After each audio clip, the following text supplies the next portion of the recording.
30년 일하고 은퇴했더니 며느리가 시어머니 위에 앉았습니다. 30년을 가족 위에 뼈 빠지게 일했는데 이젠 내가 식탁에서 조용히 밥 먹는 것도 눈치 봐야 하나 싶더라고요. 은퇴하고 나서 어느 날 어씨는 이런 생각이 들었다고 합니다. 아내 대신 시어머니를 모시게 된 며느리는 눈치를 주고 자식들도 바쁘단 핑계로 연락 한 통이 드물어졌습니다. 어쩌다 식구들 모인 자리에서 조심스럽게 말을 보태면 누군가 농담 삼아 아버지도 이제 시대에 맞춰 좀 바뀌셔야죠 하고 웃습니다. 속이 답답합니다. 분명 그 누구보다 가족을 위해 헌신했고 누구보다 성실히 일했는데 은퇴하고 나니 어쩐지 필요 없는 사람이 된 느낌입니다. 그런데 이런 이야기가 그리 낯설지 않게 느껴지는 분들 아마 꽤 되실 겁니다. 은퇴라는 전환점 누구에게나 온다. 우리는 대부분 평생 직장을 다니며 일하고 가정을 꾸리고 자식을 키우며 살아갑니다. 그리고 언젠가 준비되었든 아니든 은퇴라는 전환점을 맞이합니다.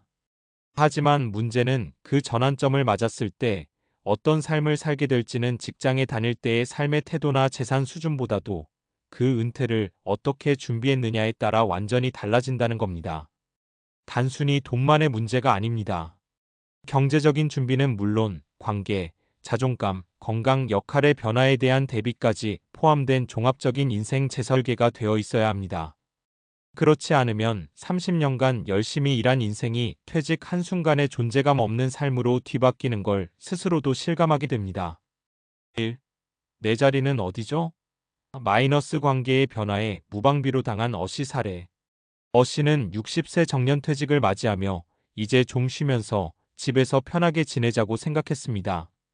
그동안 아내와 아이들을 위해 밤낮으로 일했으니 이제 가족들과 더 많은 시간을 보내며 삶을 즐기고 싶었죠.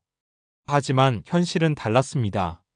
아내는 남편이 집에 있는 게 부담스럽다고 느꼈고 이미 독립적인 생활에 익숙해져 있었던 자녀들은 아버지의 조언이나 간섭을 꼰대질로 받아들였습니다.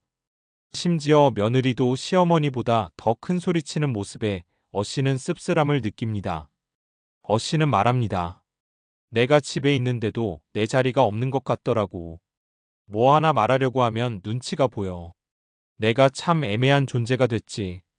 이처럼 은퇴 후엔 가정 내에서의 역할이 급격히 바뀝니다. 현역 시절엔 가장의 권위가 있었지만 은퇴 후엔 그 자리가 흐려지기 마련이죠. 해법은 은퇴 전에 부부간, 가족 간 역할 재설정에 대해 대화를 나누고 합의하는 과정이 꼭 필요합니다. 단순히 쉬자가 아니라 이제 나는 어떤 삶을 살고 싶고 가족과 어떤 관계를 맺고 싶은지 진지한 설계가 있어야 합니다. 2.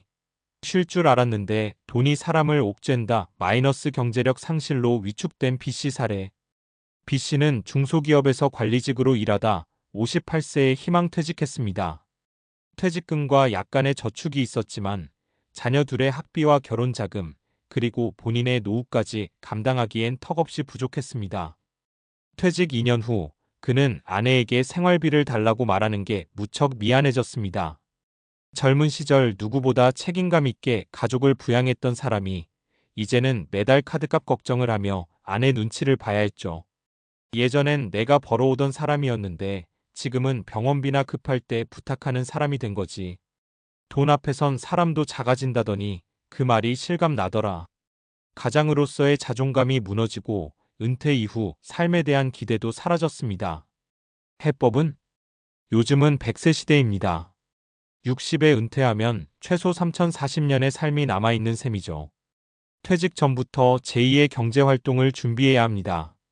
재취업이든 소규모 창업이든 또는 온라인 기반의 파트타임 일거리든 수입원이 있는 노후는 필수가 되어야 합니다.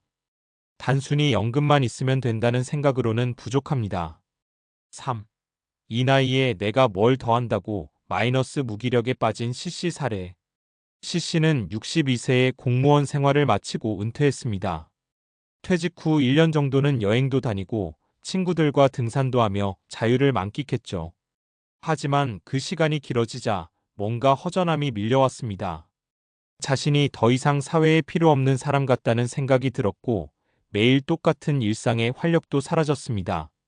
책을 봐도 TV를 봐도 산책을 해도 뭔가 허전하고 공허한 느낌이 계속됐습니다. 이 나이에 내가 뭘 더 한다고 그냥 남은 날수 세며 사는 거지 뭐. 이렇게 무기력과 우울감이 오면 신체 건강까지 함께 나빠지는 경우가 많습니다. 특히 남성 노년층 자살률이 높은 이유 중 하나가 은퇴 이후 무기력감이라는 분석도 있죠. 해법은 일이란 단순히 돈 버는 수단이 아니라 존재의 이유이기도 합니다. 은퇴 후에도 작은 사회적 역할이 있어야 합니다.